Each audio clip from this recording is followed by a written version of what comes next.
আসসালামু আলাইকুম। টিএম ইলেকট্রনিক্সের পক্ষ থেকে সবাইকে আন্তরিক শুভেচ্ছা ও অভিনন্দন।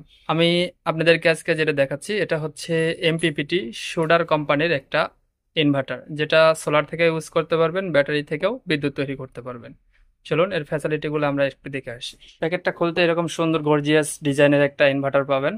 এটার মডেল সাধারণত 1500। এটা এমপিপিটি কন্ট্রোলার যুক্ত। এটা মেড ইন চায়না। আমি এটা আপনাদেরকে বোঝানোর স্বার্থে প্লাস মাইনাস কানেকশন দিয়ে এখানে আউটপুট দিয়েছি। আমি আউটপুট দিয়ে লোড দিই, দেখেন মোটামুটি 600 ওয়াটের মতো লোড দিছি। আরো 200-100 ওয়াট দেওয়া যাবে। এই প্রোডাক্টগুলো আপনার বাসাতে বিদ্যুৎ এর পাশাপাশি সোলার থেকে বিদ্যুৎ তৈরি করে চালাতে পারবেন। এটার পেছনে দেখেন কুলিং ফ্যান আছে। প্রোডাক্টটা ইনশাল্লাহ অনেক সুন্দর। এটাতে সবচাইতে বড় ফ্যাসিলিটি হচ্ছে এটার মনিটরটা রঙিন, এবং এটাতে কতটুকু লোড দিচ্ছেন, কতটুকু দিতে পারবেন, সম্পূর্ণটা এটাতে দেখাবে। প্রোডাক্টগুলো নিতে টিএম ইলেকট্রনিক্স এর ডিসক্রিপশন নাম্বারে ফোন করুন। সবাইকে সঙ্গে থাকার জন্য ধন্যবাদ। আল্লাহ হাফেজ।